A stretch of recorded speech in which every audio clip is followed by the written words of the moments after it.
సియోనులో నుండి నీవు ప్రకాశించుచున్నావు నాపై అనే పాట పాడుకుంటూ యేసయ్య నామాన్ని స్తుతించి గనపరుచుకుందాం.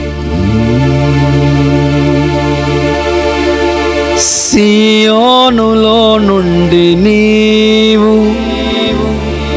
ప్రకాశించుచున్నావు నాపై, సమాధానమై సదాకాలము నన్ను నీతో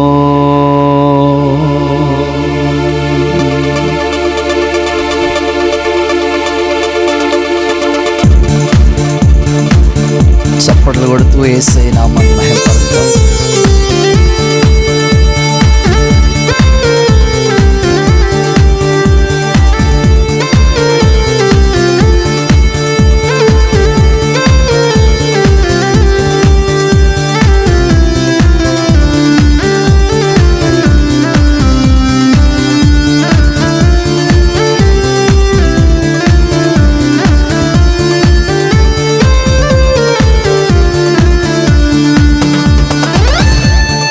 సియోనులో నుండి నీవు ప్రకాశించుచున్నావు నాపై, సియోనులో నుండి నీవు ప్రకాశించుచున్నావు నాపై, సమాధానమై సదాకాలము నన్ను నీతో నడిపించుచున్నావు నీ కీర్తికై. సియోనులో మహోన్నతుడా యేసయ్యా, నడిపించుచున్నావు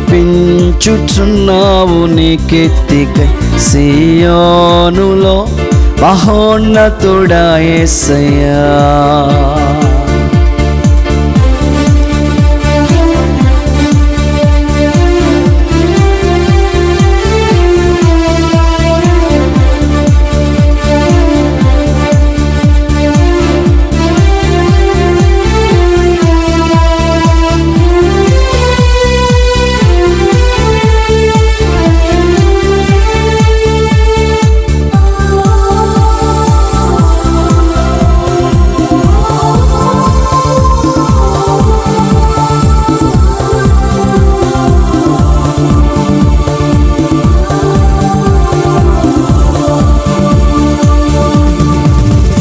నిర్దోషమైన మార్గములో నా అంతరంగమున ధైర్యమునిచ్చి, నిర్దోషమైన మార్గములో నా అంతరంగమున ధైర్యమునిచ్చి, నీ సన్నిధిలో నన్ను నిలిపి ఉన్నత విజయమునిచ్చితివి.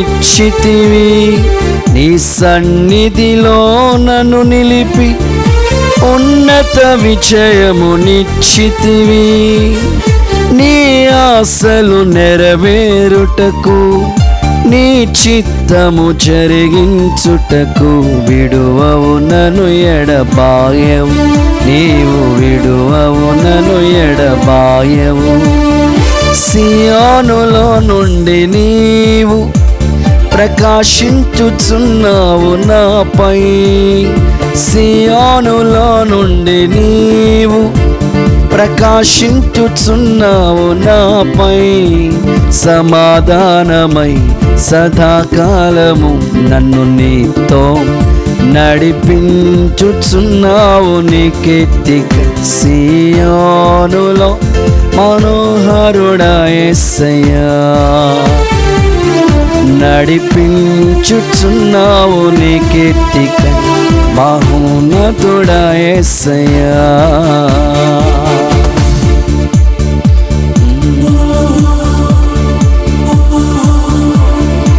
ప్రభు నామమును స్తుతించి ఆయన నామమును ఘనపరచుదాం. గట్టిగా చప్పట్లు కొడుతూ స్తుతి చెల్లిద్దాం.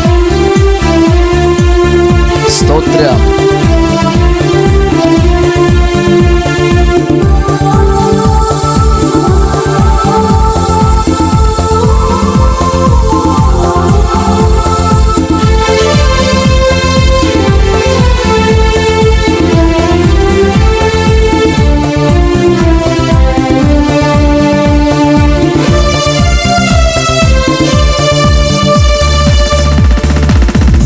యందు దృష్టి నిలిపి నీ స్నేహ బంధముతో ఆకర్షించి, నా యందు దృష్టి నిలిపి నీ స్నేహ బంధముతో ఆకర్షించి, కృపావరములతో నన్ను నిలిపి సత్య సాక్షిగా మార్చితివి.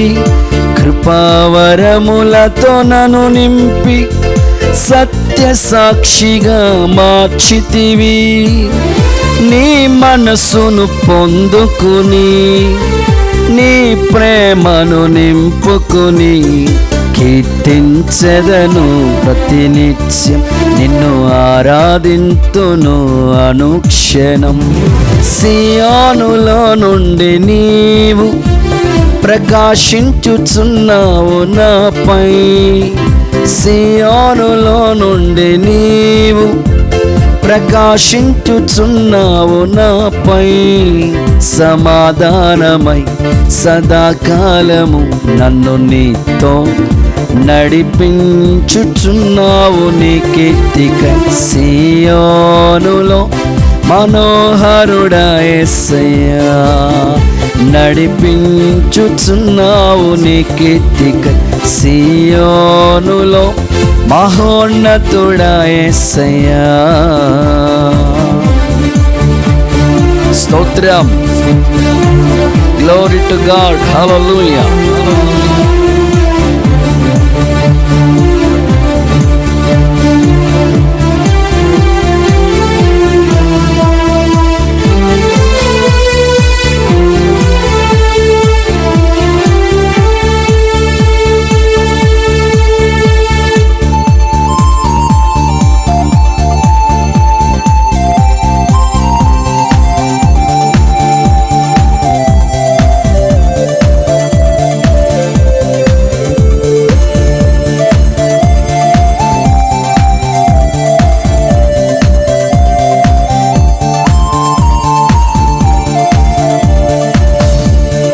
నీ దివ్యమైన మహిమను పరలోకమందునే చూసెదను. నీ దివ్యమైన మహిమను పరలోకమందునే చూసెదను.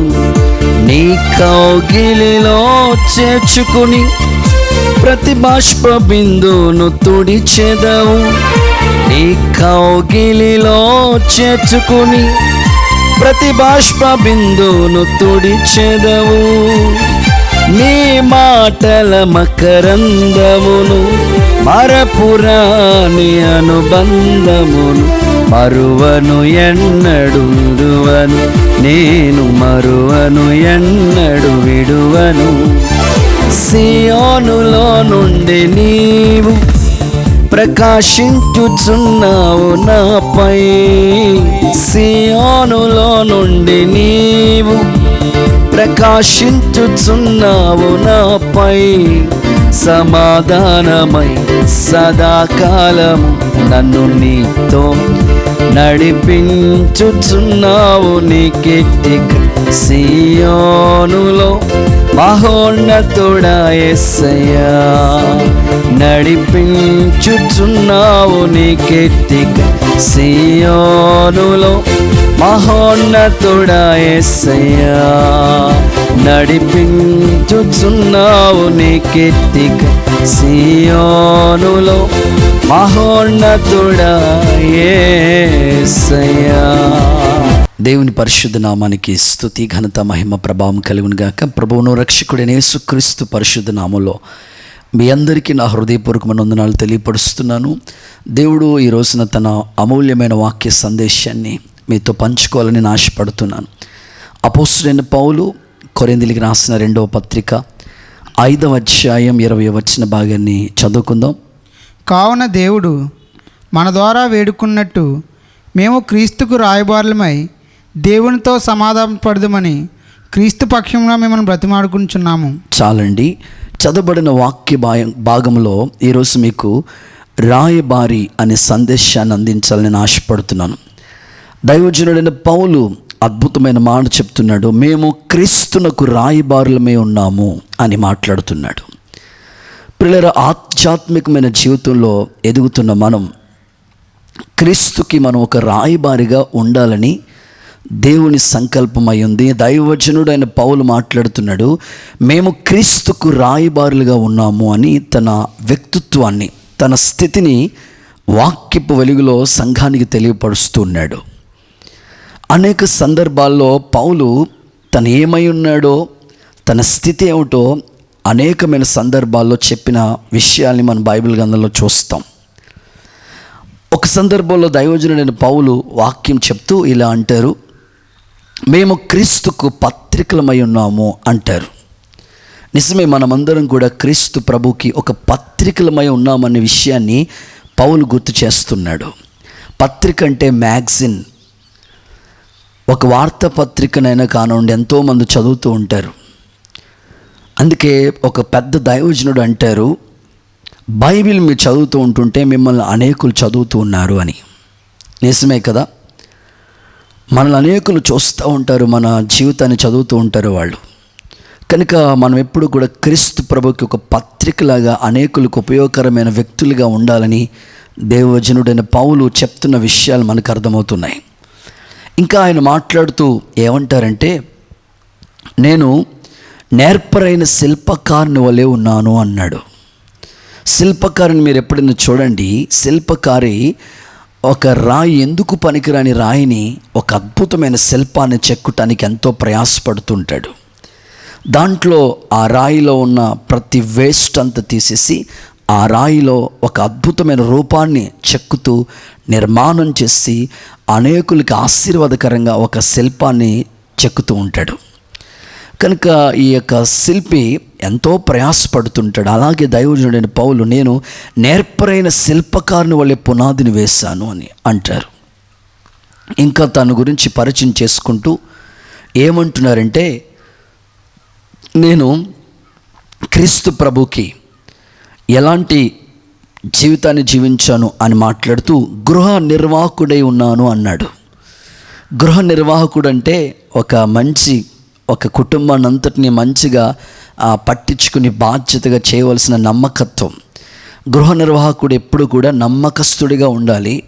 ఆ ఇంటిని గుర్చిన బాధ్యతలన్నీ కూడా చాలా జాగ్రత్తగా పాటిస్తూ సక్రమంగా నడిపించే వ్యక్తి అయి ఉండాలి. ఆయన అంటాడు, నేను దేవుని గృహ నిర్వాహకుడై ఉన్నానని. దేవుని ఇంటి కొరకు ఎంతో శ్రమించిన గొప్ప దైవజనుడు. ఇంకా తన జీవితాన్ని గురించి అనేక సందర్భాల్లో ఆయన మాట్లాడిన మాటలు మనం చూస్తూ ఉంటే, మేము దేవునికి జత పనివారమై ఉన్నాము అంటాడు. అంటే ఆల్మోస్ట్ దైవజనుడైన పౌలు అతనొక్కడే ప్రయాసపడటం కాదు, తనలాంటి సేవకులందరినో ప్రభు కొరకు సంపాదించిన గొప్ప దైవజనుడు. అనేకులతో కలిసి దేవుని సేవ చేయటానికి జత పనివారిగా ప్రయాసపడటానికి దైవజనుడు ఇష్టపడ్డాడు. ఇలా చదువుకుంటూ మనం బైబిల్ని ధ్యానం చేస్తూ ఉంటే ఆయన ఏమై ఉన్నాడో సంఘానికి తెలియపరిచాడు. ఇంకా ఆయన ఒక చోట అంటాడు, మేము క్రీస్తు ప్రభుకి సువాసనమై ఉన్నాము, సువాసనగా ఉన్నాము. నిజమే, ఆధ్యాత్మికమైన జీవితాల్లో మనం కూడా అనేకులు జీవితం పరిమళించాలి, సువాసన పరిమళించాలి, మన సాక్ష్యం పరిమళించాలి. ఇక చివరిగా ఆయన మాట్లాడుతూ ఏమంటాడంటే, మేము ప్రభువుకి ఒక వేడుకగా ఉన్నాము అన్నాడు. వేడుకంటే స్టేజ్. మనల్ని అనేకులు స్టేజ్ మీద నిలబడినప్పుడు స్టేజ్ మీద ఉన్న మనల్ని అనేకులు చూస్తూ ఉంటారు. కనుక ఆత్మ సంబంధమైన జీవితంలో దైవజనుడు జీవితం శిల్పకారుడని, తనలో ఉన్నట్లుగాను, జత పనివాడుగాను, మంచి గృహ నిర్వాహకుడుగాను, ఇలాగ అద్భుతమైన విషయాలు చెప్తూ మేము క్రీస్తుకి రాయబారులుగా ఉన్నాము అంటున్నాడు.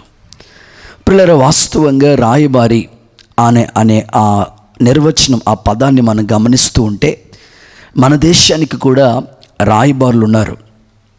దేశానికి మధ్య సరిహద్దుల్లో సమాధానపరిచేవాడే రాయబారి. మన దేశం కొరకు ఇప్పటికీ ఎంతోమంది ప్రాణాలు అర్పించి త్యాగం అయిపోయిన వాళ్ళు ఉన్నారు. రీసెంట్గా మనం ఆలోచన చేస్తే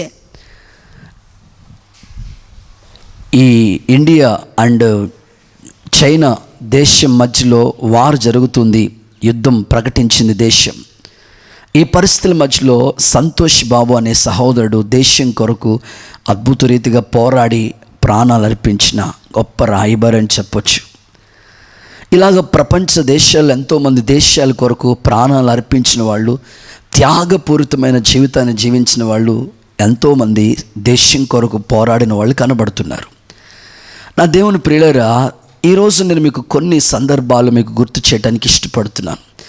దేశానికి మధ్యలో రాయబారులు ఉండి దేశ ప్రజల్ని సమాధానపరిచినట్లు మనము ఈ భూమి మీద ఉన్న ప్రజల్ని పరలోకానికి తీసుకుని వెళ్ళే విషయంలో నిజంగా ప్రభు కొరకు మనం ఈ భూమి మీద ఉన్న ప్రజల్ని పరలోకం చేర్చుట కొరకు నిజమైన రాయబారులుగా మనం కష్టపడాలని, ప్రభు కొరకు పని చేయాలని, మన ద్వారా దేవుని యొక్క రాజ్యం కట్టబడాలని, అనేక ఆత్మలు సంపాదించాలని ప్రభు సంకల్పించి కోరుకుంటున్నాడు.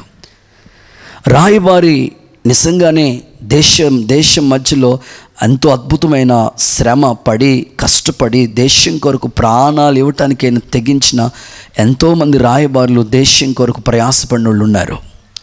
అయితే ఈరోజు ప్రత్యేకించి దైవజనుడైన పౌలు అంటున్నాడు, నేను క్రీస్తుకి రాయబారులుగా ఉన్నాము అని. పిల్లల రాయబారికి ఉండవలసిన లక్షణాలు ఏమిటి అనే ఆలోచన మీకు వచ్చినట్లయితే ఒక 4 ప్రాముఖ్యమైన విషయాలు మీకు చెప్పాలని నేను ఇష్టపడుతున్నాను. రాయబారికి ఉండవలసిన లక్షణాలు ఏంటో ఒక 4 సందర్భాలను నేను మీకు గుర్తు చేయాలని ఆశపడుతున్నాను. భౌతిక సంబంధమైన అనేకమైన విషయాలు మనం గమనిస్తూ ఉంటాం. ఉప్పు అన్న, మీరు లోకానికి ఉప్పు అయి ఉన్నారన్నారనుకోండి ప్రభు, లోకానికి మనం ఉప్పుగా ఉండాలి అంటే ఉప్పు రాసుకోమని కాదు, ఉప్పు ఎంతో ఉపయోగకరంగా ఉంటుందో అలాగ మనం ఉండాలని. ఉప్పు ఏ కూరలో వేసినా కరిగిపోతుంది, ఎందులో వేసినా కరిగిపోతుంది. ఉప్పు ఎప్పుడు కూడా తెల్లగా ఉంటుంది. నిజంగా ఉప్పు పదార్థాన్ని నిల్వ చేస్తుందని ఇలాగ మనం ఎన్నో ఉప్పు గురించి అనేక విషయాలు నేర్చుకుంటాం. అయితే రాయబారులమై ఉన్నాం మీరు అని ప్రభు చెప్తున్నాడు పౌలు ద్వారా. రాయబారికి ఉండవలసిన లక్షణాలు ఏంటో చదువుకుందాం. పరిశుద్ధ గ్రంథమైన బైబిల్ నుండి మొదటి మాట, దినవృత్తాంతాల 2వ పుస్తకం 32వ అధ్యాయం 31వ వచన భాగాన్ని చదువుకుందాం. అతని దేశము, చదవండి, ఆశ్చర్యంగా వృద్ధినొందుట గూర్చి విచారించి తెలుసుకున్నటకై బబులోను అధిపతులు అతని యొద్దకు పంపిన రాయబారుల విషయంలో అతను శోధించి అతని హృదయంలో ఉద్దేశమంతయు తెలుసుకునవలనని, తన హృదయంలో ఉన్న ఉద్దేశమంతా తెలుసుకునవలనని దేవుడు అతన్ని విడిచిపెట్టెను. చాలండి. ఈ సందర్భంలో రాయబడిన మాటను మనం గమనించినట్లయితే, రాయబారులు వచ్చినారు బబులోను ప్రాంతం నుంచి హిజ్కియా అనే రాజు దగ్గరికి వచ్చి వాళ్ళు అడుగుతున్నారు. ఏమంటున్నారంటే, హిజ్కియా, నీ దేశం ఇంతగా అభివృద్ధి చెందటానికి గల కారణాలు ఏంటి అని మాట్లాడుతున్నారు. అంటే మొదటి మాట, రాయబారికి ఉండవలసిన మొదటి లక్షణం ఏమిటంటే అభివృద్ధిని గురించి విచారించేవాడే. అభివృద్ధిని గురించి విచారించేవాడు రాయబారి. హిజ్కియా దగ్గరికి ఆయన ఒక రాజుగా ఉన్నాడు, అద్భుతమైన పరిపాలన చేశాడు. ఈ రాజు దగ్గరికి బబులోను నుంచి కొంతమంది రాయబారులు వచ్చారు. వచ్చి, రాజా, నీ అభివృద్ధికి కారణం ఏంటి, నువ్వు ఇంతగా డెవలప్ అవటానికి గల కారణం ఏంటని అడిగి తెలుసుకుంటున్నట్లుగా ఈ వచనం ఈ యొక్క సందర్భం మనకి తెలియపరచబడుతుంది. ప్రియులారా, మీరు ఒకసారి ఆలోచించండి. రాయబారి ఎప్పుడు కూడా అభివృద్ధిని గురించి ఎంక్వైరీ చేసేవాడిగా ఉండాలి. మీ వ్యక్తిగత జీవితంలో కూడా ఎంతోమంది భూమి మీద ప్రజలు అభివృద్ధి చెందుతున్నారు. వాళ్ళ అభివృద్ధికి గల కారణాలు ఏంటో మనం అడిగి తెలుసుకుంటూ ఉంటాం. అలాగే మీ ఆత్మ సంబంధమైన జీవితంలో మీకంట భక్తి చేసేవాళ్ళు సమాజంలో ఎంతోమంది ఉంటారు. వాళ్ళ ఆత్మీయ భక్తిని చూసైనా సరైన పునాది మీద మీరు కట్టుకోవటానికి మీరు ఇష్టపడాలి. రాయవారు ఎప్పుడు కూడా అభివృద్ధిని గురించి ఆలోచించే ఆ తపన ఉండాలి. అందుకే దేవుని వాక్యం అంటుంది, మీరు ఫలించి అభివృద్ధి పొంది భూమిని నిండించనని ముందుగా ప్రారంభంలోనే ప్రభు చెప్పాడు. మీరు ఫలించాలని నేను ఏర్పాటు చేసుకున్నానంటాడు ప్రభు. మన అభివృద్ధి అందరికీ తేటగా కనబడాలన్నదే దేవుని సంకల్పం ప్రియులారా. కానీ ఈ రోజున ఆత్మీయులందరూ అభివృద్ధిని గురించి ఎంక్వైరీ చేసేవాళ్ళు చాలా బహు తక్కువగా కనబడుతున్నారు. హిజ్కియా జీవితాన్ని మనం చూస్తూ ఉంటుంటే వచ్చిన రాయబారులు హిజ్కియాలో చాలా మైనస్లు ఉన్నాయి. హిజ్కియా జీవితాన్ని మనం చూస్తే హృదయాన్ని గర్వించాడు అని రాయబడి ఉంది బైబిల్లో. అతనిలో ఉన్న అతిశయం, గర్వాన్ని ఏళ్ళు చోట్ల. ఇంకా హిజ్కియాలో ఉన్న మైనస్లు మనం చదువుతూ ఉంటే హిజ్కియా గురించి బైబిల్ ఏమంటుందంటే హిజ్కియాకి మరణకరమైన రోగం వచ్చిందట. మరణకరమైన రోగం వచ్చింది. ఇల్లు చక్క పెట్టుకొని యెషయా ప్రవక్త వచ్చి హిజ్కియాతో చెప్పినప్పుడు హిజ్కియా గోడ తట్టు తిరిగి ప్రభువును వేడుకుంటాడు. వాస్తవంగా హిజ్కియా రాజు కదా, నీకెందుకు ఇలాంటి రోగం రావాలి, నీకు రోగం వచ్చింది, మరి నీకు రాకపోతే ఎవరికి వస్తుందిలే, నీకు అలాగే ఉండాలే అని అతనిలో ఉన్న మైనస్లు ఏమి చూడలేదు. వీళ్ళు వచ్చిన వాళ్ళు అభివృద్ధిని గురించి అడిగి తెలుసుకుంటున్నారు, కానీ హిజ్కియాలో ఉన్న మైనస్ క్వాలిటీస్ ఏమీ కూడా చూడలేదు వాళ్ళు. ఈ రోజున విశ్వాసులు ఎందరో వాళ్ళు అభివృద్ధి చెందకపోవడానికి కారణం ఏమిటంటే ఇతరుల్లో ఎక్కువగా మైనస్ని గమనించేవాళ్ళు, మైనస్గా ఆలోచించే వాళ్ళు ఎక్కువ శాతం మనకు కనబడతారు. ప్రియులారా, ఎక్కువగా మైనస్లు చూస్తూ ఉంటారు. వాళ్ళు ఇలాగా, పలానా వాళ్ళు ఇలాగా, పలానా వాళ్ళు ఇలాగా అని రకరకాలుగా మైనస్గా ఆలోచించే వాళ్ళు ఎక్కువగా నేటికి 100కి 90% బ్యాచ్ వెళ్ళే కనబడుతుంటారు సమాజంలో. పిల్లలు, హిజ్కియాలో చాలా మైనస్లు మనకు కనబడుతూ ఉంటాయి. ఆ మైనస్లు ఏమీ చూడలేదు వాళ్ళు. హిజ్కియా, నీ దేశం అసలు అభివృద్ధి చెందటానికి కారణాలు ఏంటి అని అడుగుతున్నా. నేను అంటున్నాను, నిజమైన రాయబారుగా నీవు ఉంటే నీవు అభివృద్ధిని గురించి అన్వేషిస్తూ ఆలోచిస్తూ ఉండాలి, కానీ మిస్టేక్స్ వెతికేవాడుగా నువ్వు కనపడకూడదు. ఒక పేపర్ ఉందనుకోండి, ఒక తెల్ల కాగితం ఉంది. ఈ తెల్ల కాగితం మీద ఒక చిన్న డాట్ పడింది, చిన్న చుక్క పడింది, ఇంకు. ఆ వైట్ పేపర్ నేను మీకు చూపించాను అనుకోండి, మీకేం కనబడుతుంది అన్నాను అనుకోండి, మీరు ఏమంటారు తెలుసా? అన్నా, నల్లటి చుక్క కనబడుతుందన్నా అంటారు.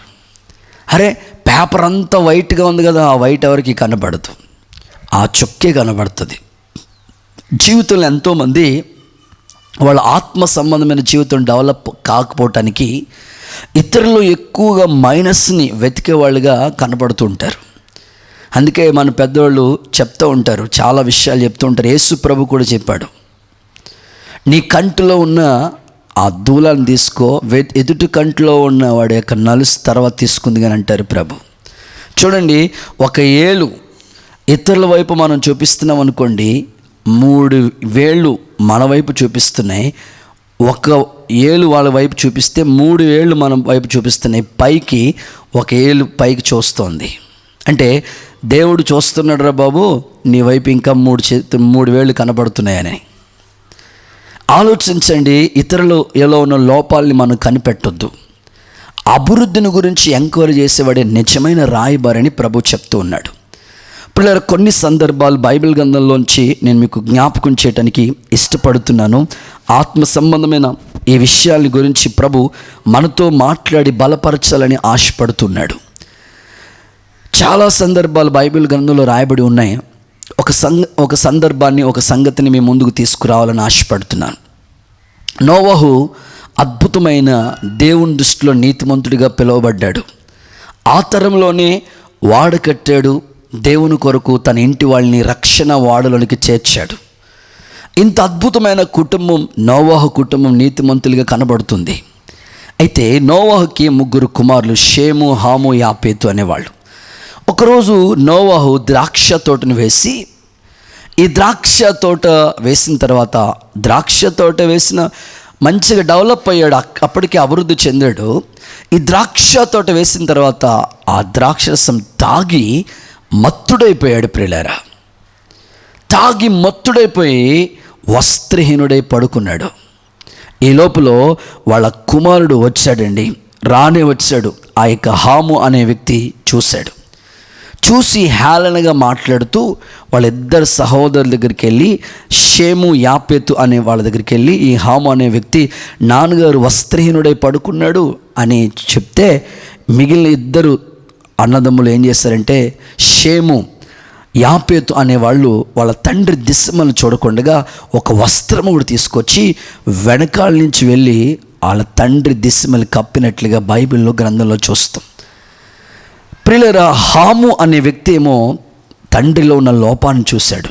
చివరికి మిగిలిన ఇద్దరు షేము యాపేత్ అనే వాళ్ళేమో తండ్రి యొక్క లోపాన్ని కప్పారు.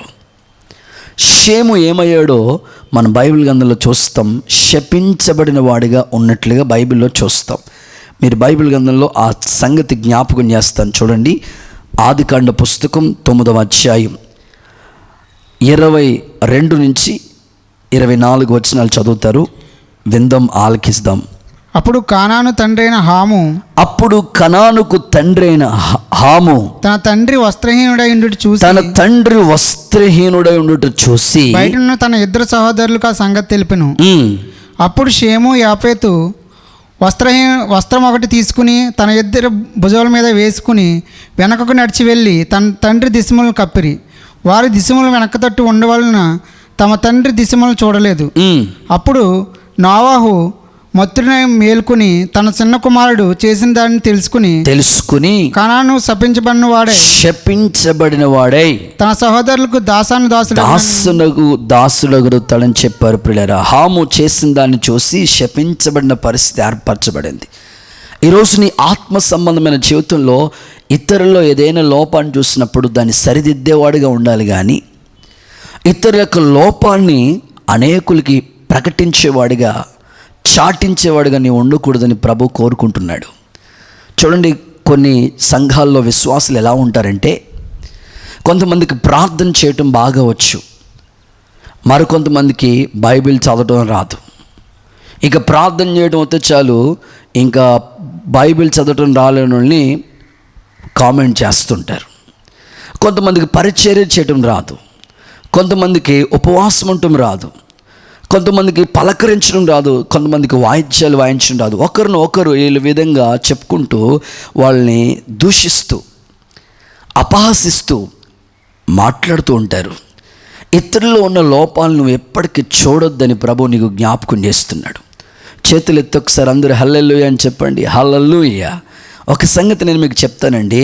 ఒక లాయర్ గారు ఉన్నారు, ఒక అద్భుతమైన కోర్టులో ఉద్యోగం చేస్తూ ఉన్నాడు లాయర్గా.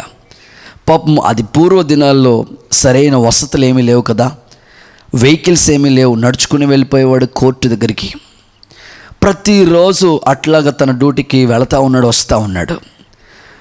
దగ్గరే ఒక 2-3 కిలోమీటర్లు ఉంటే అట్లా నడుచుకుని వెళ్ళి వచ్చేసేవాడు. అయితే కొంతకాలానికి ఈ యొక్క లాయర్ గారికి ఒక వేరే వాళ్ళు ఎవరో చెప్పి, అయ్యా మాకు ఒక ఎద్దుల బండి ఉంది, ఆ ఎద్దుల బండి మీకు అమ్మేస్తాం, తీసుకోండి, రోజు మీరు నడుచుకుని వెళ్తున్నారు కదా, ఈ ఎద్దుల బండి మీద వెళ్ళండి అని అంటే ఆ లాయర్ గారు ఆ ఎద్దుని, ఆ బండిని కొన్నాడు. సరే, ఆ మరుసటి రోజు డ్యూటీకి వెళ్దామని ఆ ఎద్దుల బండి మీద ఎక్కి డ్యూటీకి వెళ్ళాడండి. మొత్తం మీద ఆ డ్యూటీకి వెళ్ళిపోయాడు. మరలా సాయంకాలం ఇంటికి వచ్చేసాడు. ఆ ఇంట వాళ్ళ ఆవిడ అడిగింది, ఏమండి ఈరోజు మీరు రోజు నడుచుకుని వెళ్తున్నారు కదా, ఈరోజు ఎద్దుల బండి మీద వెళ్ళొచ్చారు కదా, మీ ప్రయాణం ఎంత సాఫీగా జరిగింది, ఎంత బాగుంది ఎద్దుల బండి ప్రయాణం మీకు అని అడిగింది. అడిగితే భార్యతో భర్త చెప్తున్నాడు లాయర్ గారు, అసలు ఏం ఎద్దుల బండి అండి బాబు, అది ఇంచుమించు నేను ఇక్కడి నుంచి స్టార్ట్ అయితే అది అమలాపురం వెళ్ళటానికి ఇంచుమించు 7 సార్లు ఆగిపోయింది ఆ ఎద్దుల బండి. ఏంటి అది, ఏమన్నా బండి రిపేరా, లేకపోతే ఆయిల్ అయిపోయిందా, పెట్రోల్ అయిపోయిందా, బైక్ అని సరి చేసుకోవడానికి ఏం కదా, ఏమో మరి ఆగిపోతూ ఉండేది. అప్పుడు ఆ లావుడు అడినదంట, నీ ఎద్దుల బండి ఆగిపోవడానికి కారణం ఏంటో తెలుసా, అది మామూలు ఎద్దు కాదు, మున్సిపాలిటీ ఎద్దు. దేవుడికి స్తోత్రం చెప్పండి. ఎక్కడ చెత్త కనపడితే అక్కడ ఆగిపోతాం. అదే ఆ యజమానుడు ఏమో ఆపక్కర్లా, ఎక్కడ చెత్త కనపడితే ఆ ఎద్దుల బండి అక్కడ ఆగిపోద్ది. ఇంకా ఆయన అనుకున్నాడు, ఇంక ఎద్దుల బండి కన్నా నేను నడిచి వెళ్ళిపోవడమే బెటర్ అనుకుని ఆ బండి వదిలేసి నడిచి వెళ్ళిపోవడానికి ఇష్టపడ్డాడు. చాలామంది మున్సిపాలిటీ ఎద్దులాగా ఎక్కడ చెత్త కనబడితే అక్కడ ఆగిపోతుంటారు. కొంతమంది ఏమో మంచి పాలు వ్యాన్లాగా ఎక్కడ పాలు కనబడితే అవి శ్రేష్టమైనవి స్వీకరించుకుంటారు. మరికొంతమేమో ప్రతి అనవసరమైన చెత్త అంతా గ్యాదర్ చేసుకుంటూ ఉంటారు. పలానా వాళ్ళు అలాగంటే కదా, పలానా వాళ్ళు ఇలాగంటే కదా అని వాళ్ళ గురించి మైనస్గా ఆలోచించే వాళ్ళు ఎక్కువ శాతం కనబడుతుంటారు. వాళ్ళ జీవితంలో అభివృద్ధిని చూడలేరు. రాయబారి ఎప్పుడు కూడా ఇతరుల యొక్క అభివృద్ధిని ఎంక్వైరీ చేసేవాడే నిజమైన రాయబారి. నీ ఆత్మ సంబంధమైన జీవితంలో ఇతరుల్లో ఉన్న మైనస్ల కన్నా ప్లస్లు, వాళ్ళలో ఉపయోగకరమైన విషయాలు, వాళ్ళు నేర్చుకోవాల్సిన విషయాల్ని నువ్వు తీసుకుంటే నీ జీవితం ఎప్పటికీ ఉపయోగకరంగా ఉంటుంది.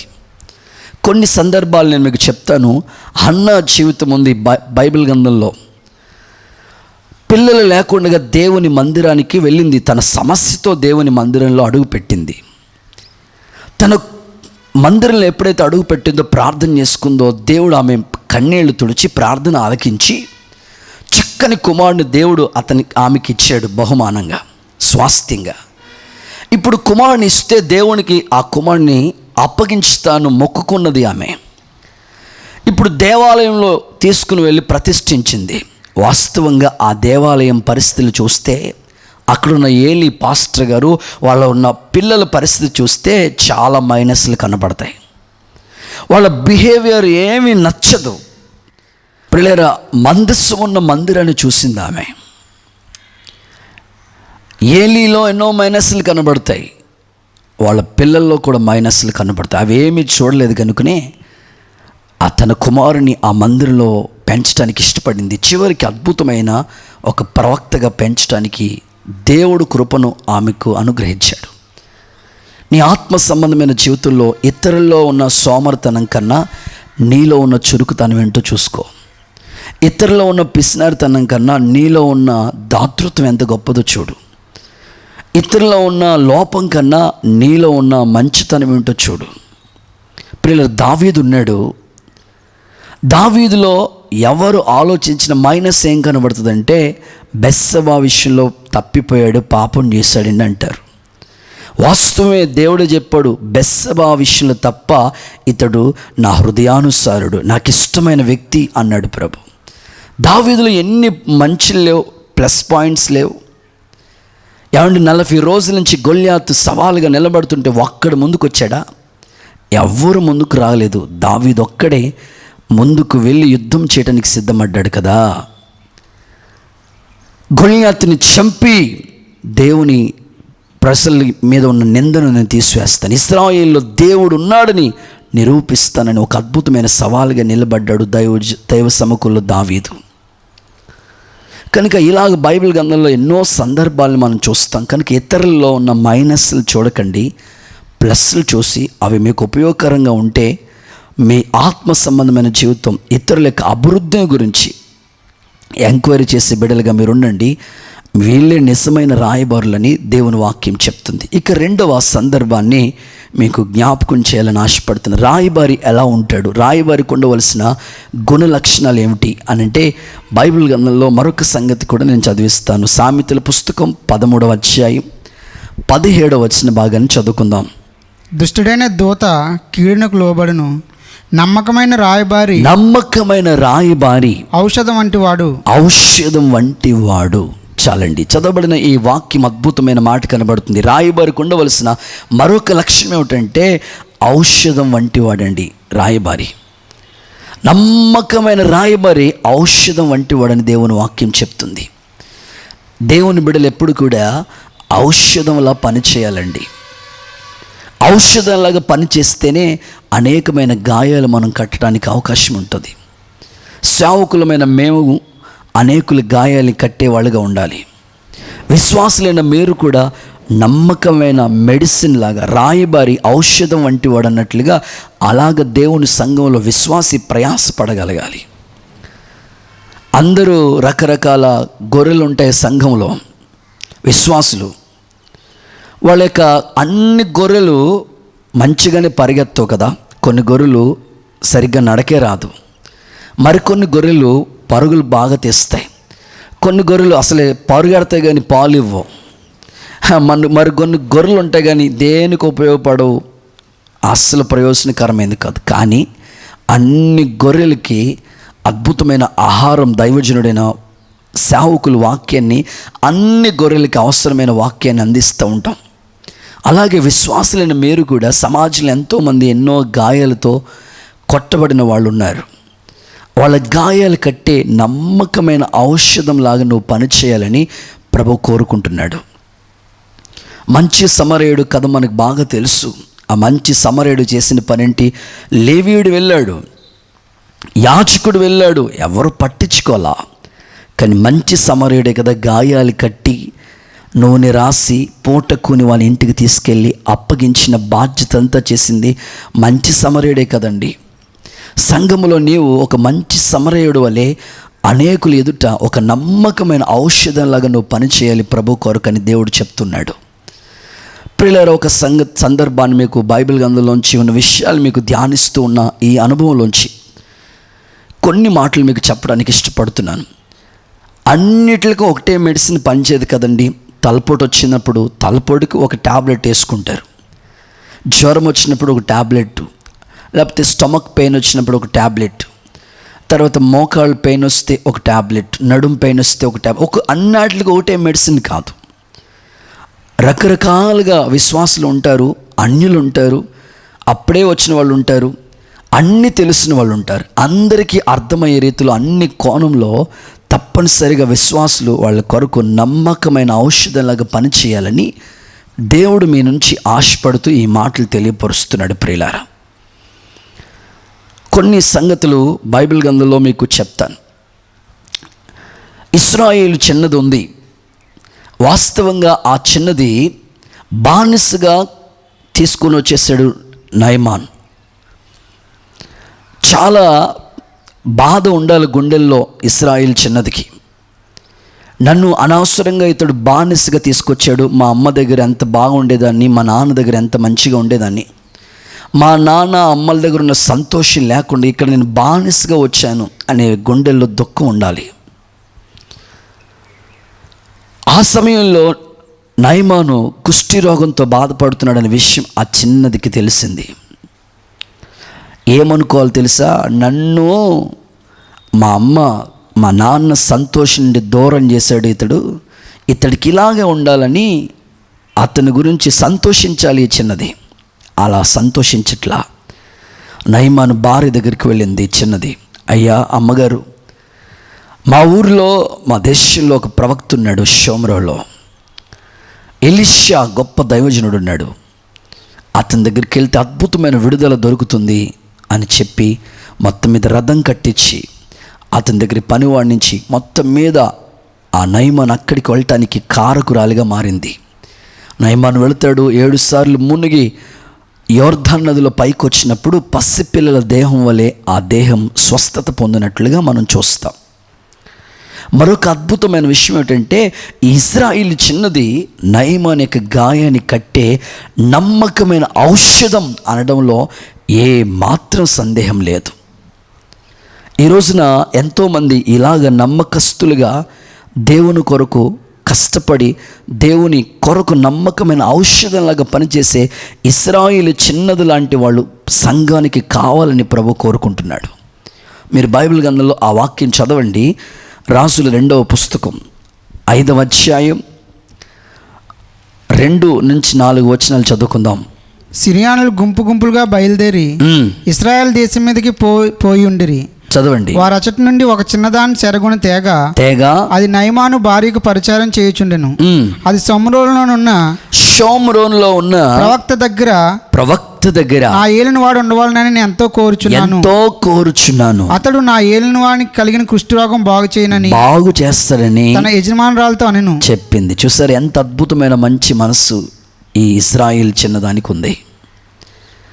నిజంగా నమ్మకమైన ఔషధంగా ఈమె పని చేసింది అనడానికి బైబిల్ ఆధారంగా ఈ మాటలు మీకు చెప్తున్నాను. ప్రియులారా, దేవుని మందిరంలో నీవు నమ్మకమైన ఒక ఔషధంలాగా పనిచేయాలి. మాకు యేసన్న గారు ఒకసారి చెప్పిన మాట నాకు బాగా గుర్తు. ఒక నాటు వైద్యుడు ఉన్నాడంటే, ఒకడు నాటు వైద్యుడు. నాటు వైద్యుడు అంటే మీకు తెలుసు, ఏదో ఒక చిన్న మెడిసిన్ ఇస్తాడు, తగ్గిపోయేటట్లుగా చేస్తాడు. అయితే నాటు వైద్యుడు బాగా ప్రసిద్ధి చెందాడు ఆ ఊరికి అతడు. అయితే అతని దగ్గరికి ఒక పేషెంట్, అనారోగ్యంతో బాధపడుతున్న, కడుపులో పెయిన్, స్టమక్ పెయిన్తో బాధపడుతున్న ఒక వ్యక్తి వెళ్ళాడు. వెళ్ళి, అయ్యా, కడుపులో పెయిన్ వచ్చేస్తుంది, కడుపు అంతా నొప్పి వచ్చేస్తుంది, మంట వచ్చేస్తుంది, మీరే గురువుగారు ఏదైనా ఒక వైద్యం చేయండి, ఏదైనా ఒక మందు ఇవ్వండి అని అడుగుతున్నాడు. ఈ నాటు వైద్యుడు ఎంత గొప్పోడంటే అతడికి తలపోటుకి ఏ మందు ఇవ్వాలో తెలుసు, జ్వరం వచ్చినప్పుడు ఏ మందు ఇవ్వాలో తెలుసు, ఇలా చిన్న చిన్న బలహీనతలు వచ్చినప్పుడు ఏ మందు ఇవ్వాలో తెలుసు. కానీ ఈ కడుపులో పెయిన్ వచ్చినప్పుడు, స్టమక్ పెయిన్ వచ్చినప్పుడు ఏ మందు ఇవ్వాలో తెలియదు. కానీ అతడు నమ్మి ఇతని దగ్గరకు వచ్చాడు. ఆలోచించి ఇప్పుడు నాకు తెలియదంటే అతడు తిరిగి వెళ్ళిపోతాడు. అందుకని ఆలోచించి వచ్చిన వాడిని కూర్చో అని చెప్పి తన మెడ ఇలాగ 2 సార్లు ఇలా రుద్ది చిన్నగా అలా మట్టి వండి తీసుకుని నోరాగలించు అని నోట్లో వేసాడు. 5 నిమిషాల తర్వాత ఎలా ఉంది? తగ్గిపోయిందండి అని. ఎలా అన్నాడు. ఇంతకీ ఆ మట్టేస్తే ఎక్కడ తగ్గుతుందండి? వాడికి ఎందుకు తగ్గిందంటే ఈ నాటు వైద్యుడి మీద ఉన్న నమ్మకాన్ని బట్టి. ఇతడి దగ్గరకు వస్తే ఏదో ఒక మందిస్తాడు, తగ్గిపోతుంది అనే ఫెయిత్తో, నమ్మకంతో వచ్చాడు అతడు. నేను అంటున్నాను ప్రియులారా, దేవుడు మీకు ఎన్నో ఆధిక్యతలు, కృప అనుగ్రహించాడు. మీరు దేవుని సంఘం కొరకు నమ్మకమైన రాయబారులుగా మీరు పనిచేస్తున్నారా? మీకు ఇచ్చిన నమ్మకత్వాన్ని కాపాడుకోగలుగుతున్నారా? ప్రభు ఆశించి చెప్తున్న మాటలు ఇవి. దైవజనుడైన పౌలు అంటాడు, నేను అందరినీ సంపాదించుకోవటానికి అందరికీ అన్ని విధాల వంటి వాడినైతిని అన్నాడు. నమ్మకమైన రాయబారిగా మనం ఉండాలి, ఒక ఔషధంలాగా పనిచేయాలి. ఎంతోమంది బాధల్లో ఉన్నవారిని దేవుని వైపుకి నడిపించే ఒక రాయబారి, నమ్మకమైన వాడిగా నువ్వు ప్రభు కోసం పనిచేయి, ఔషధంలా పనిచేయి. దేవుడు ఇటువంటి మహత్తరమైన కృపా భాగ్యాన్ని యేసు నామములో నీకు అనుగ్రహించునుగాక. ఆమేన్. పిల్లల జరిగిన ఒక అద్భుతమైన సాక్ష్యాన్ని నేను మీకు చెప్పాలని ఆశపడుతున్నాను.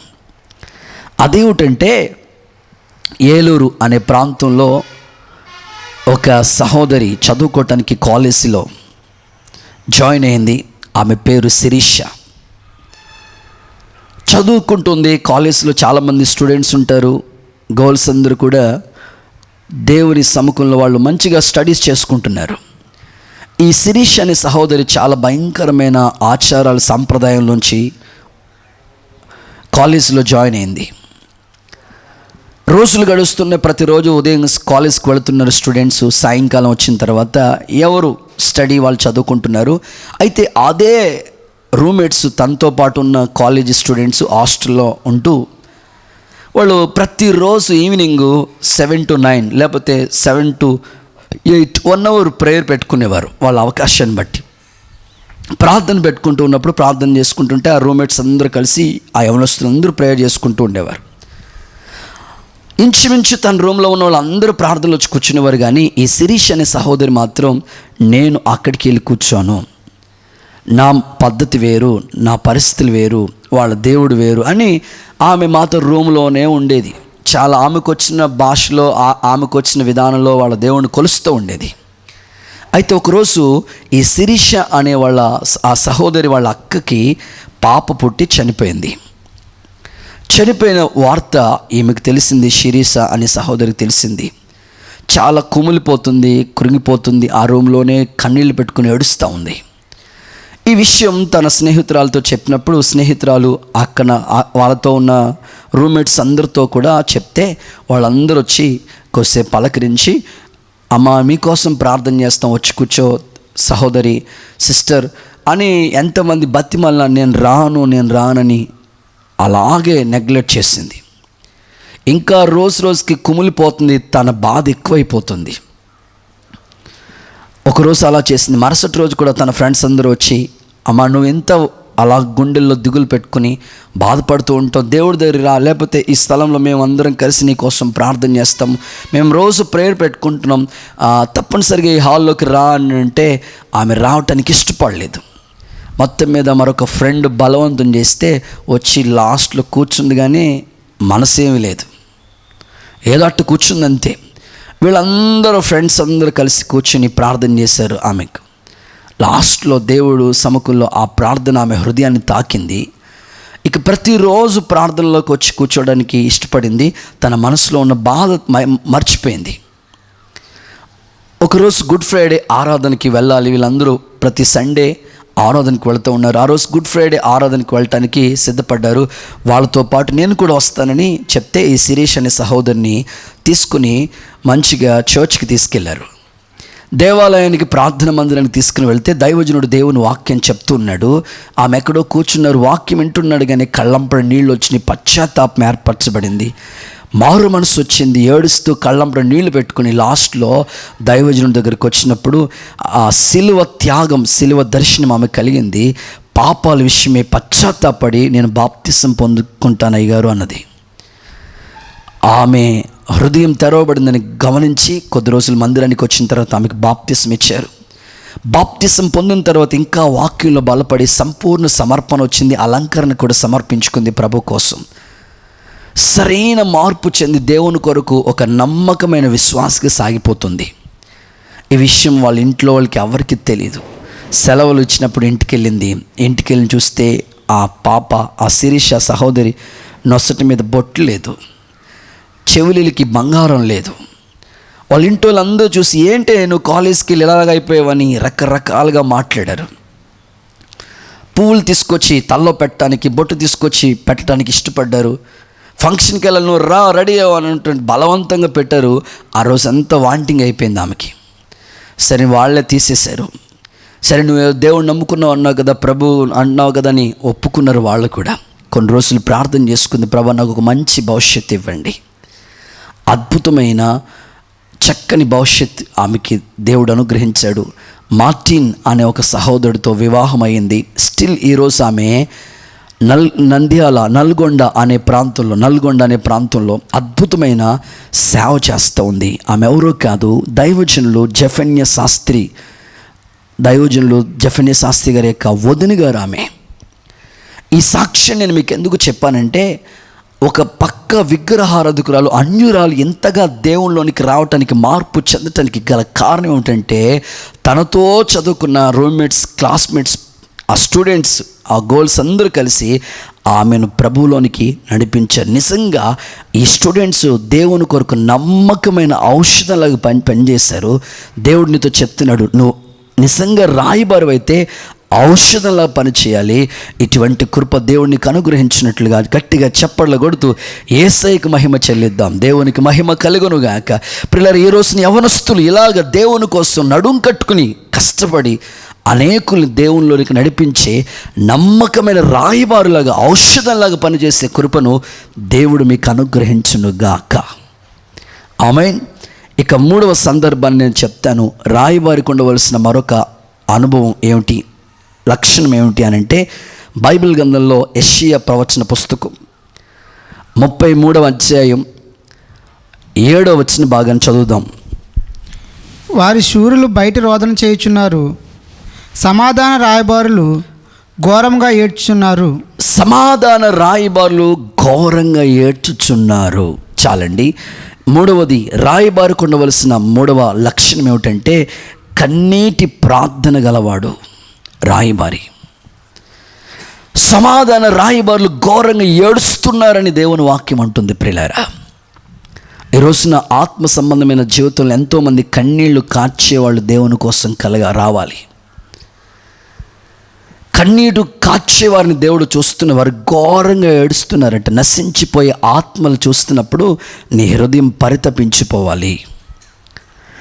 దేవుని సముఖంలో నువ్వు అంతగా భారంగా ఏడ్చి ప్రలాపించే, కన్నీటి కార్చే అనుభవం నీకు ఉండాలి. మారని నీ భర్తను చూసినప్పుడు, మార్పు చెందని నీ పిల్లల్ని చూసినప్పుడు, మాట వినని నీ కుటుంబస్తులను చూసినప్పుడు, ఇంకా అన్యులుగా సాగిపోతున్న వాళ్ళని చూసినప్పుడు ఖచ్చితంగా నీ హృదయాంతరంగంలో ఖచ్చితంగా మార్పు రావాలి. కన్నీళ్లు కార్చాలి, రోదన చేయాలి, ప్రలాపించాలి. అందుకే రేయి మొదటి జామున లేచి నీ పసిపిల్లల కొరకు చేతులెత్తి కన్నీళ్లు కార్చి ప్రార్థన చేయమని దేవుని వాక్యం అంటుంది. ఎప్పుడైనా నీవు ఉపవాసం ఉండి కన్నీళ్లు కార్చి తిరిగి నా వైపు తిరిగితే నేను అద్భుతం చేస్తానని ప్రభు చెప్పాడు.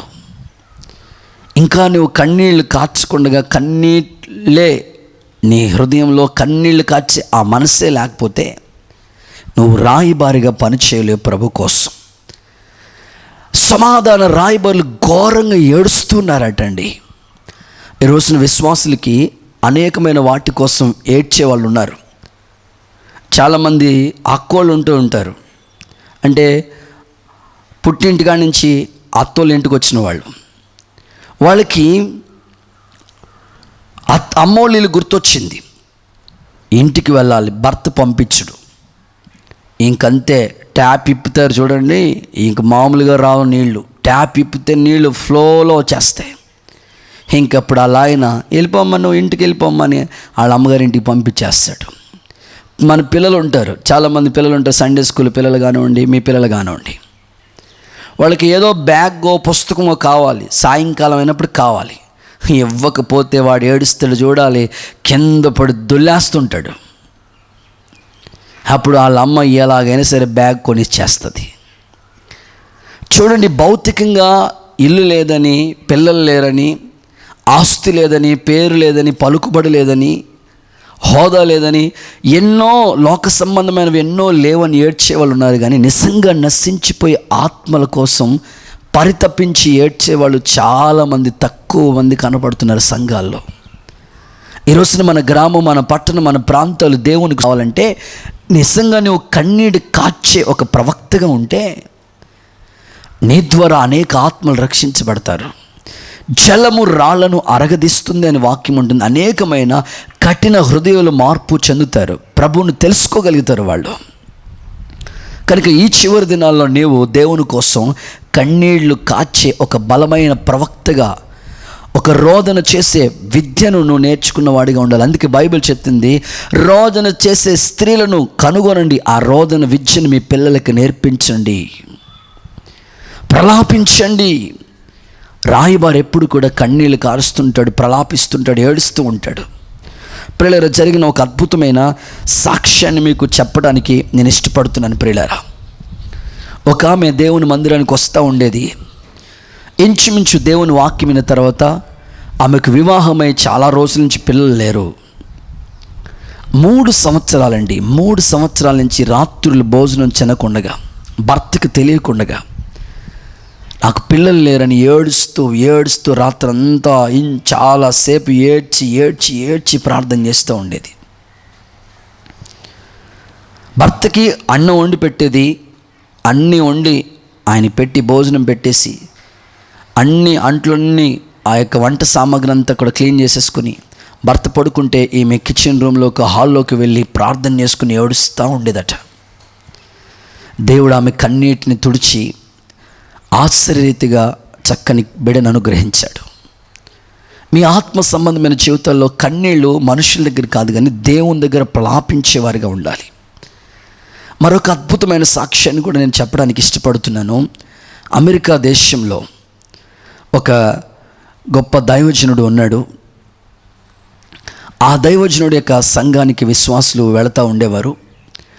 అక్కడ ఒక టైలర్ విశ్వాసిగా ఉన్నాడు. జాన్ ఫ్లేవర్ అనే ఒక అద్భుతమైన టైలర్, మంచి బట్టలు కుట్టే ఆ టైలర్ గారు ఉన్నారు. ఇది నిజంగా జరిగిన యథార్థమైన సంఘటన ప్రియులారా.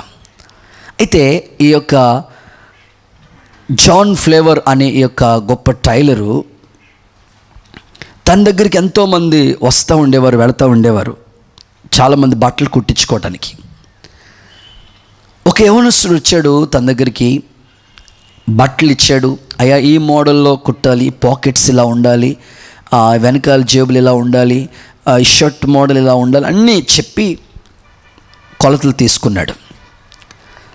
ఈ యొక్క జాన్ ఫ్లేవర్ అనే నా దైవజనుడు వచ్చి నా యవనస్తుడితో అంటున్నాడు, నువ్వు ఎప్పుడైనా దేవుని దగ్గరికి వెళ్ళావయ్యా, చర్చ్కి వెళ్ళావా, ప్రార్థనకి వెళ్ళావా అని. లేదయ్యా, నాకు దేవుడు అంటే అంతగా ఇష్టం ఉండదు. సరే, ఈ వ్యక్తి చెప్పాడు, ఈరోజు సాయంకాలం పాలన సెంటర్లో ఒక అద్భుతమైన సువార్త కూడిక మా పాస్టర్ గారు ఏర్పాటు చేశారు, నువ్వు నాతో పాటు వస్తావా, తీసుకుని వెళ్తానంటే నేను రానయ్యా అన్నాడు. సరే, అప్పుడు ఆ జాన్ ఫ్లేవర్ అనే టైలర్ అన్నాడు, బాబు నువ్వు షర్టు ప్యాంటు కుట్టమని కొలతలు ఇచ్చావు కదా, ఈ షర్ట్ ప్యాంట్ నేను కుడతాను, ప్యాంట్ షర్ట్ నేను కుడతాను, అయితే నువ్వు రూపాయి కూడా నాకు ఇవ్వక్కర్లేదు, ఫ్రీగానే నేను కుడతాను, నీవు నాతో పాటు మీటింగ్కి వస్తావంటే ఇంకా యవనస్తులకి డబ్బులు అక్కర్లేదంటే చాలు, ఆ డబ్బులు ఉంటే రీఛార్జ్ అయినా వస్తాయని, సరే బాబు మీటింగ్ అంటున్నావు కదా, సరదాగా వచ్చి కూర్చుంటానులే అని అన్నాడు. సరే దైవజనుడు అన్నాడు, నువ్వు రావటం కాదు, నా దగ్గరికి ఇక్కడికి వచ్చే, నేనే తీసుకుని వెళతానని చెప్పాడు. ఆశ్చర్యరీతిగా జాన్ ఫ్లేవర్ అనే ఈ దైవజనుడు ఆ వ్యక్తిని తన బైక్ మీద తీసుకుని సెంటర్లో జరుగుతున్న మీటింగ్ తీసుకుని వెళ్ళాడు. వెళ్ళేటప్పుడు ప్రార్థన చేస్తున్నాడు, కన్నీళ్ళు కారుస్తున్నాడు, బండి మీదే కన్నీళ్ళు కారుస్తున్నాడు. ప్రభువా, నాతో పాటు వస్తున్న యవనస్తుడు మారు మనసు పొందాలి, నాతో పాటు వస్తున్న యవనస్తుడు మార్పు చెందాలి, హృదయం తెరవబడాలి, పశ్చాత్తాపం రావాలి. కన్నీళ్ళతో ఏడుస్తున్నాడు. అయ్యా, ఈ యవనస్తుడు నీకు ఉపయోగకరంగా మారాలయ్యా, నీ సేవ చేయాలయ్యా, నీ కాడి మోయాలయ్యా. యవనస్తులు బలవంతులు, దుష్టిని జయించారని వాక్యం అంటుంది కదయ్యా. ఏ విధము చేతనైనా సరే ఈ యవనస్తుడిని పట్టుకోండి అయ్యా అని తన బండి నడుపుతూనే ఉన్నాడు, డ్రైవ్ చేస్తూనే ఉన్నాడు. కళ్ళంపడ నీళ్ళు వస్తున్నాయి, కన్నీళ్ళు కారుస్తున్నాడు. వెళ్ళవలసిన ఆ ప్లేస్ దగ్గరికి వెళ్ళాడు, మీటింగ్ ప్లేస్ దగ్గరికి వెళ్ళాడు. బండి అక్కడ పార్క్ చేసి ఆ యవనస్తుని కూర్చోబెట్టాడు, తన ప్రక్కనే కూర్చోబెట్టుకున్నాడు. అంతవరకు పాటలు అయిపోయినాయి, వాక్యం చెప్పడానికి దైవజనుడు నిలబడ్డాడు. వాక్యం స్టార్ట్ చేశారు. వాక్యం ఇతను వింటానే ఉన్నాడు. ఈ ఆ పక్కనున్న ఆ వ్యక్తిని చూస్తూ ఉన్నాడు, వాక్యం వింటా ఉన్నాడు, కన్నీళ్ళు కారుస్తున్నాడు. ప్రభా, నాతో వచ్చిన ఈ వ్యక్తి మారాలయ్యా, మార్పు చెందాలయ్యా, తిరిగి వెళ్ళే లోపల ఒక అద్భుతం నువ్వు చేయండి నాయన. ఎంతటి కఠినాత్మలైన నువ్వు మార్చగలిగిన దేవుడు, నీకు అసాధ్యమైనది ఏది లేదు కదా ప్రభువా అని తన మనసులో అలాగే ఏడుస్తూ ప్రార్థన చేసుకున్నప్పటికీ ఆఖరికి ప్రార్థన కూడిక అయిపోయింది, ముగించబడింది. లాస్ట్లో వాక్యం అయిపోయిన తర్వాత ఆల్టర్ కాల్ ఇచ్చారు. ఎవరైతే ప్రభువు సొంత రక్షకుడిగా అంగీకరించాలి ముందుకు రండి, ఈ యవనస్తుడు వెళ్ళి ముందుకు నిలబడ్డాడు. ఈ టైలర్ హృదయం ఉప్పొంగిపోయింది, అద్భుతమైన, చాలా సంతోషించాడు. దైవజనుడు అతని కోసం ప్రార్థన చేశాడు. కొద్ది రోజులు మందిరాన్ని తీసుకెళ్ళటం, బాప్తిసం పొందుకున్నాడు. రక్షించబడిన ఇతడు దేవుని సేవ చేయాలనే భారం వచ్చేసింది. టైలర్ గారితో చెప్తున్నాడు, అయ్యా, నేను దేవుని సేవ చేస్తాను, యవ్వన కాలం ముందు కాడి మోస్తాను, ప్రభు సేవ చేస్తానంటే, అయ్యా నువ్వు సేవ చేయాలంటే మా పాస్టర్ గారి దగ్గర తీసుకెళ్తాను, ఆయన అద్భుతమైన సలహాలు చెప్తారంటే అతని దగ్గర ట్రైనింగ్ ఇచ్చి అద్భుతమైన సేవకునిగా తీర్చిదిద్దాడండి. ఆశ్చర్యమైన గొప్ప సేవకుడిగా చేసే భాగ్యాన్ని దేవుడు ఆ టైలర్కి ఇచ్చాడు.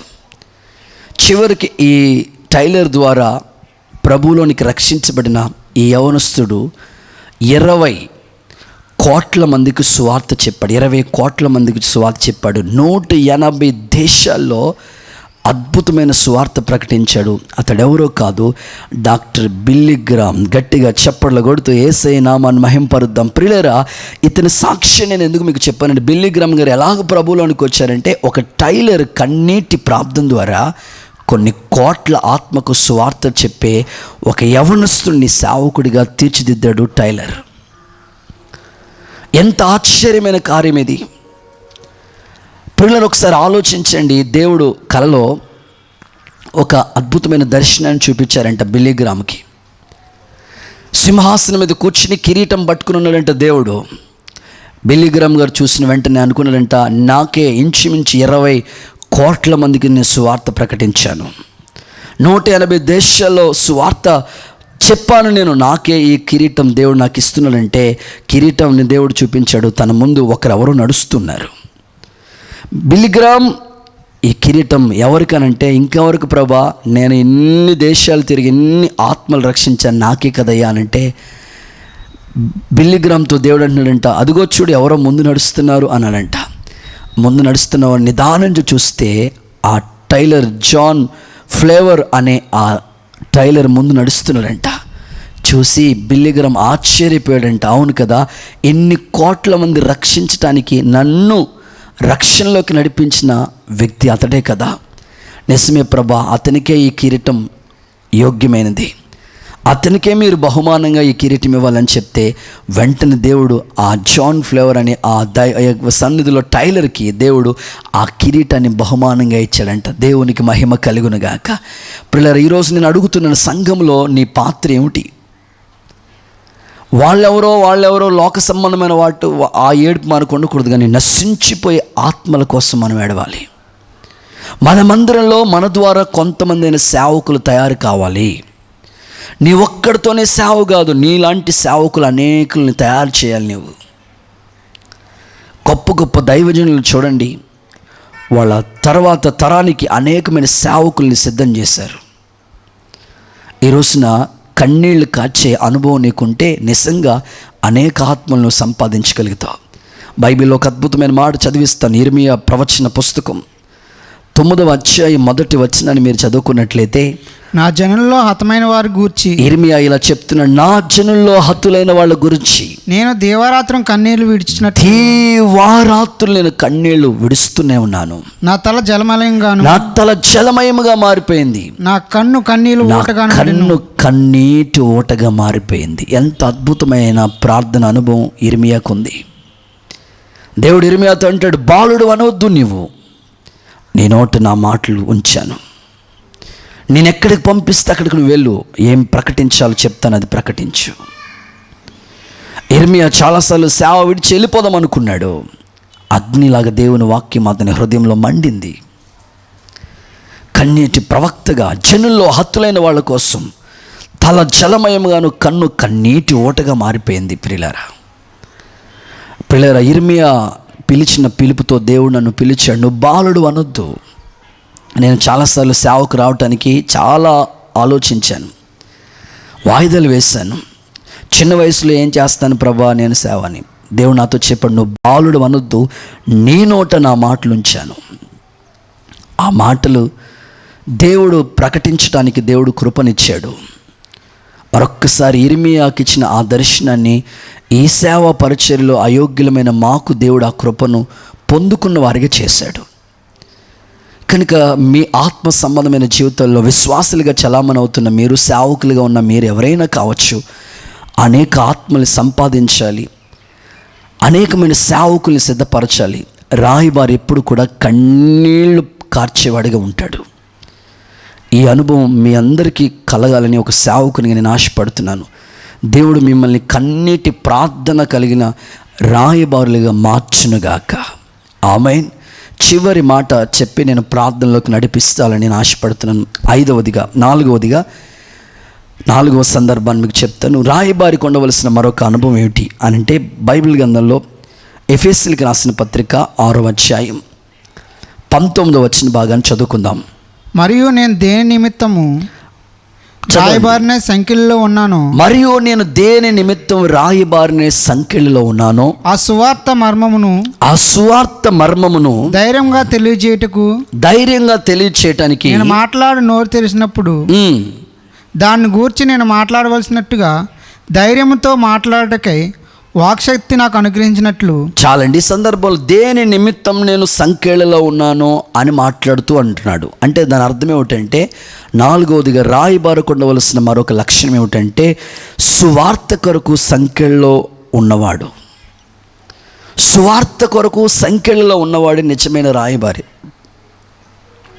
పౌలు సేవ ఎంత గొప్పదంటే, తాను అనేకమైన సంఖ్యల్లో బంధకాలు కట్లలో బందీలైపోయిన వాళ్ళని విడిపించడం కోసం ఇతడు సంఖ్యల్లో వేయించుకున్నాడు. ఇప్పుడు నిజమైన రాయబారి ఎవరంటే, సువార్త కొరకు సంఖ్యల్లో ఉన్నవాళ్లే నిజమైన రాయబారులు. పౌలు చాలాసార్లు చెరసాల్లో ఉండి అద్భుతమైన పత్రికలు రాశాడు.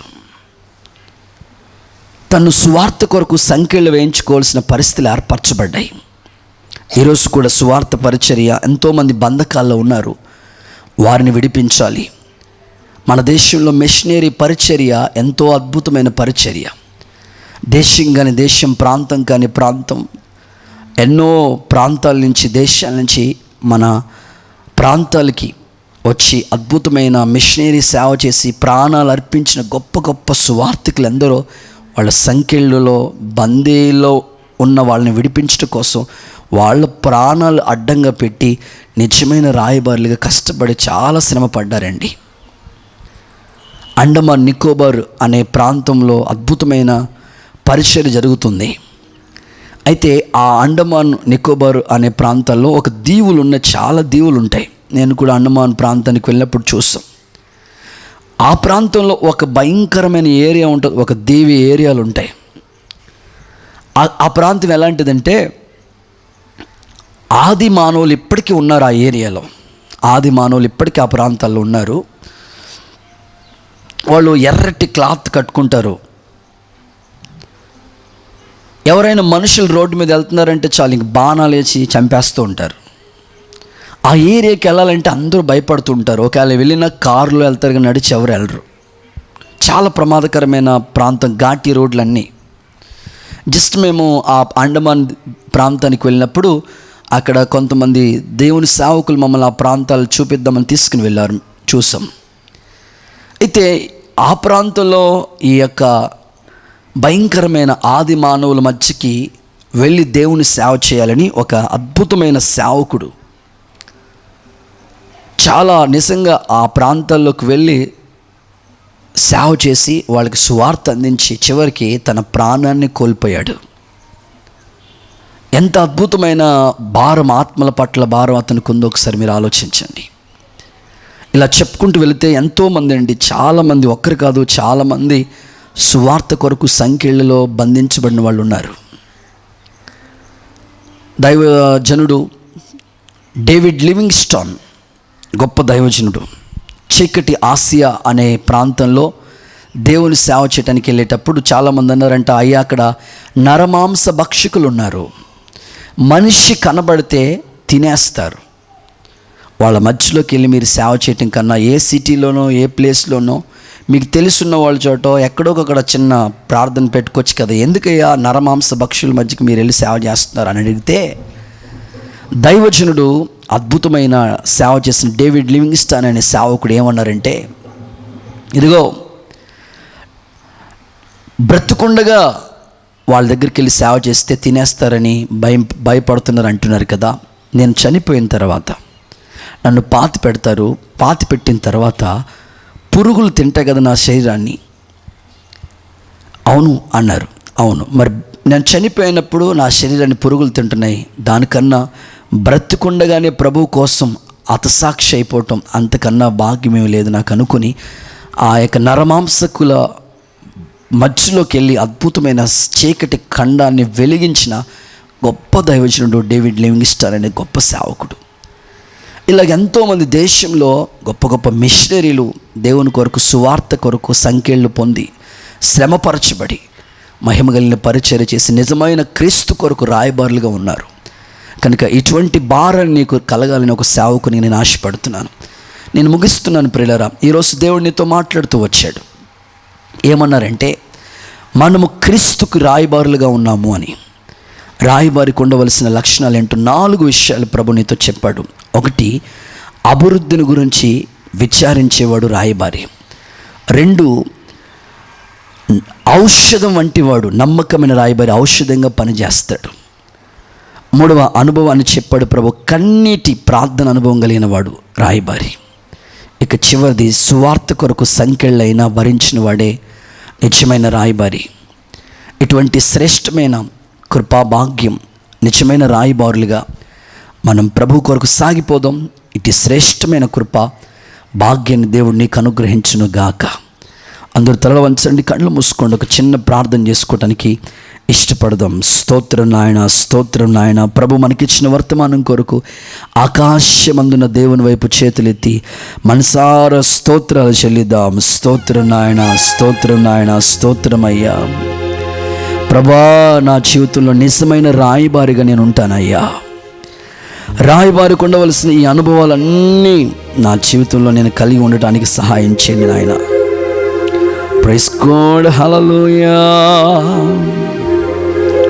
ప్రభా, నీవు కృప చూపించండి నాయన. హల్లెలూయా, హల్లెలూయా, హల్లెలూయా, హల్లెలూయా. రాయబారి ఎప్పుడు కూడా ఔషధంలాగా పనిచేయాలి. అభివృద్ధిని గురించి విచారించేవాడుగా ఉండాలి. కన్నీటి అనుభవం కావాలి. స్వార్థ కొరకు సంఖ్యలైన భరించాలి. ప్రభా, ఈ భాగ్యం ఇవ్వండి అని ప్రార్థిద్దాం. హల్లెలూయా, హల్లెలూయా. ఆనందకరమైన దేశములో నేను నిన్ను గణపరచుటకు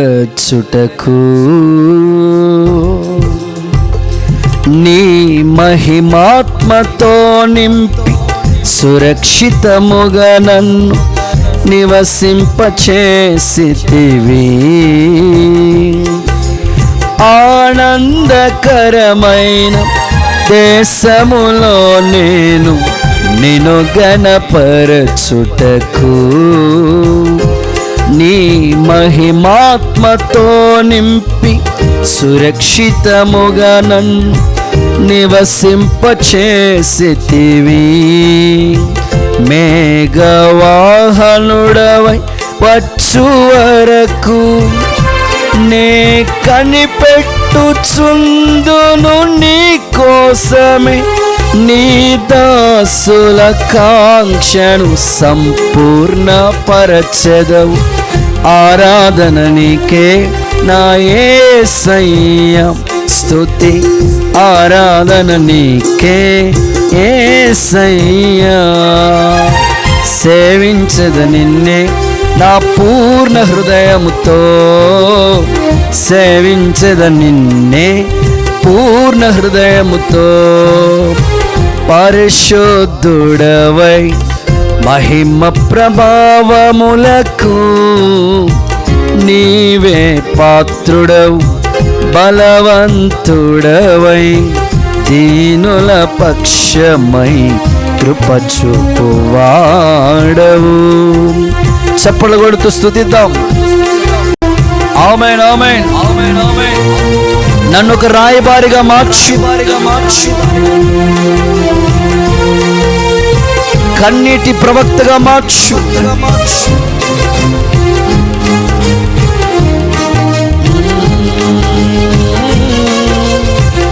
నన్ను నమ్మకమైన ఔషధంలాగా చేయండి నాయనా.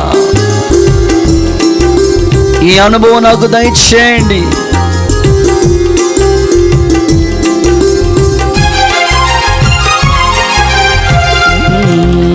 నీ స్వాస్థ్యమైన నీ వారితో కలిసి నిన్ను సేవించుటకు నీ మహిమా ప్రభావమును కిరీటముగా ధరింపచేసితివి. నీ స్వాస్థ్యమైన నీ వారితో కలిసి నిన్ను సేవించుటకు నీ మహిమా ప్రభావమును కిరీటముగా ధరింపచేసితివి. శాశ్వత కాలము వరకు నీ సంతతిపై దృష్టి నిలిపి నీ దాసుల ప్రార్థనలు సఫలము చేసితివి. ఆరాధన నీకే నా యేసయ్యా, స్తుతి ఆరాధన నీకే యేసయ్యా. సేవించద నిన్నే పూర్ణ హృదయముతో, సేవించద నిన్నే నా పూర్ణ హృదయముతో. పరిశుద్ధుడవై హిమ ప్రభావములకు నీవే పాత్రుడవు. బలవంతుడవై దీనుల పక్షమై కృప చూపువాడవు. దయాళుడవై ధారాళముగా నన్ను దీవించిన శ్రీమంతుడా.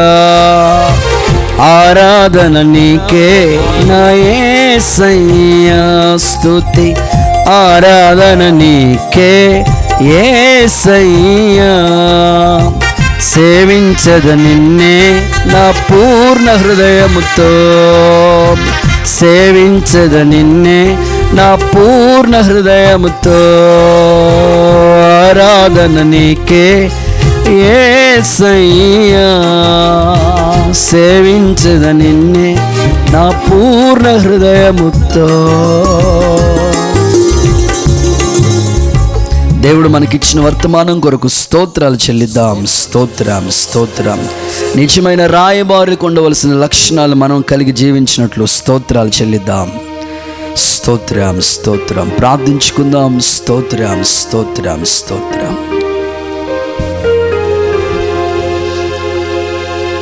హల్లెలూయా హల్లెలూయా. స్తోత్రం స్తోత్రం. స్తోత్రం స్తోత్రం స్తోత్రం స్తోత్రం స్తోత్రం. మహాపరిశుద్ధుడా, ప్రేమగల తండ్రి, నీ పరిశుద్ధ ప్రశస్త నామాన్ని వేలాది వందనాలు చెల్లించుకుంటున్నాం. యేసయ్య, ఎదుగో తండ్రి ప్రభానికి స్తోత్రం. ఇంతవరకు తండ్రి ప్రభా యేసయ్య నీ దాసు నిలబడి తండ్రి ప్రభానికి స్తోత్రం తండ్రి. అందించిన వర్తమానం బట్టి స్తోత్రం చెల్లించుకుంటున్నాం. యేసయ్య, ఇదిగో తండ్రి ప్రభానికి స్తోత్రం తండ్రి. యేసయ్య, రాయబారులు బట్టి ప్రార్థిస్తున్నాం తండ్రి, జ్ఞాపం చేసుకోండి. ఆయనకి స్తోత్రం తండ్రి.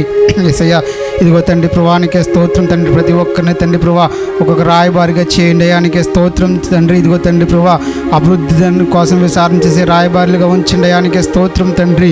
పరిశుద్ధాత్మ ఇదిగో తండ్రి ప్రభానికి స్తోత్రం తండ్రి. మా సంఘంలో ఉన్న తండ్రి ప్రతి ఒక్కరూ తండ్రి యేసయ్య ఇదిగో తండ్రి ప్రభానికి స్తోత్రం. ఒక్కొక్క రాయబారిగా మార్చండి. ఆయనకి స్తోత్రం తండ్రి. యేసయ్య, ఇదిగో తండ్రి ప్రభానికి స్తోత్రం తండ్రి. ఔషధం వలె తండ్రి ప్రభానికి స్తోత్రం తండ్రి. పనిచేసే రాయబారిగా మార్చండి అయ్యా. ఇంకా తండ్రి ప్రభానికి స్తోత్రం తండ్రి. యేసయ్య, కన్నీళ్ళు విడిచి తండ్రి ప్రభానికి స్తోత్రం తండ్రి. యేసయ్య, ఆరాధన చేసి రాయబారులుగా తండ్రి ప్రతి ఒక్కరిని మార్చండి. ఆయనకి స్తోత్రం తండ్రి. యేసయ్య, ఇదిగో తండ్రి ప్రభానికి స్తోత్రం తండ్రి. యేసయ్య, సువార్త కోసం తండ్రి ప్రభానికి స్తోత్రం తండ్రి. యేసయ్య, పరిగెత్తే రాయబారులుగా తండ్రి ప్రతి ఒక్కరిని చేయండి. ఆయనకి స్తోత్రం తండ్రి. పరిశుద్ధాత్మ సహాయం చేయండి. ఆయనకి స్తోత్రం తండ్రి. యేసయ్య, వర్తమానం ఉన్న తండ్రి ప్రతి ఒక్కరూ తండ్రి ప్రభా యేసయ్య ఒక్కొక్క రాయబారిగా మార్చబడే కృప దయచేయండి. ఆయనకి స్తోత్రం తండ్రి. యేసయ్య, ప్రతి ఒక్క హృదయాల్లో తండ్రి పదింపచేసే కృప దయచేయండి. ఆయనకి స్తోత్రం. ఇగో తండ్రి ఈ సమయంలో ప్రార్థిస్తుండగా యేసయ్య ప్రార్థనలకి సమాధానం దయచేయమని యేసు పరిశుద్ధ నామములో అడిగి వేడుకొని ప్రార్థిస్తున్నాం తండ్రి. ఆమేన్ ఆమేన్. మన ప్రభు అయిన యేసుక్రీస్తు కృప, తండ్రిని దేవుని ప్రేమ, పరిశుద్ధాత్మని అన్యోన్య సహవాసం సదాకాలం మనందరికీ తోడే కాపాడి నడిపించునుగాక. ఆమేన్ ఆమేన్ ఆమేన్.